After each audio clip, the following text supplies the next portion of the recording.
প্রশ্ন বেশি লম্বা হলে আবার উত্তর দেওয়া মুশকিল। তো কথা হচ্ছে যে আপনি যেই শ্রেণীর লোকের কথা বলছেন যে যারা কিছু কিছু হাদিস অস্বীকার করছে, বলছে কোরআনের সাথে বিরোধ রয়েছে, তার জ্ঞানে বিরোধ রয়েছে, কোরআন হাদিসে বিরোধ নেই। তার অল্প জ্ঞানে বেশি বুঝতে গিয়ে বিভ্রান্তির শিকার হয়েছে, যার ফলে সেই ব্যক্তি নিজেকে গুমরাহের দিকে ঠেলে দিয়ে হাদিসকে অস্বীকার করেছে। জি, কোরআন এবং হাদিসে কোনো বিরোধ নেই, কোরআন এবং সহিহ হাদিস বিরোধ নেই। হ্যাঁ, জাল জয়ীফে বিরোধ থাকতে পারে, কিন্তু এই হাদিস সহিহ, শয়তানকে শিকলাবদ্ধ করা হয় রমজান মাসে, সহিহ বুখারীতে রয়েছে, সহিহ মুসলিমে রয়েছে, বহু সনদ থেকে এসেছে, প্রসিদ্ধ হাদিস, মশহুর হাদিস। সুতরাং এই হাদিসে কেউ যদি অস্বীকার করে তো সে মুনকারে হাদিস।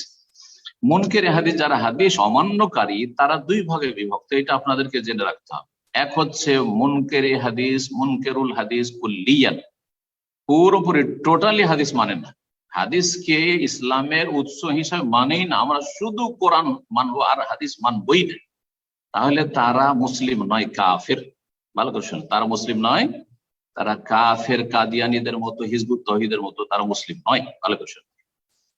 আরেক দল হচ্ছে মুনকারুল হাদিস জুজইয়ান, আংশিক হাদিস অস্বীকার করে, ইমাম মাহদির হাদিস অস্বীকার করে দিল, অথবা এই যে রমজানে শিকলাবদ্ধ করা হয় শয়তানকে, হাদিস অস্বীকার করে দিল, বিভিন্ন অজুহাত শুবহাত তার মধ্যে শয়তান সংশয় ঢুকিয়ে দিয়েছে, যার ফলে তো এরা হচ্ছে আংশিক হাদিস অস্বীকারী, এরা হচ্ছে গোমরাহ, দাল্লুন মুদিল্লুন, পথভ্রষ্ট, নিজে পথভ্রষ্ট, অন্যকে পথভ্রষ্টকারী। এদের কারণে অনেকে পথভ্রষ্ট হয়।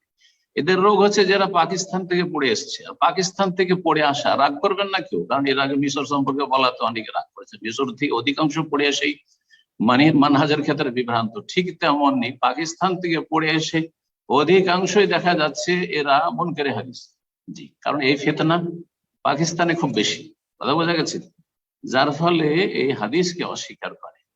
যারা আকলকে নাকলের ওপর, অর্থাৎ বিবেককে দলিল কোরআন সুন্নাহর ওপর প্রাধান্য দেয়, অল্প জ্ঞান আছে শরীয়তের, কোরআন হাদিসের, আর বিবেককে বেশি খাটাতে যায়, তারা গুমরাহির শিকার হয়। তো এই ব্যক্তিও সেই রকমই গুমরাহির শিকার হয়েছে, দাল্লুন মুদিল্লুন। আমিও এই ধরনের লোক থেকে সতর্ক করছি, যারা কোন হাদিসকে, একটি অথবা একাধিক হাদিসকে অস্বীকার করেছে, সব বেশি অস্বীকার করেনি, কিন্তু অনেক হাদিসকে অস্বীকার করেছে, অথবা এক দুটো চারটা হাদিসকে, সহিহ হাদিসকে অস্বীকার করেছে।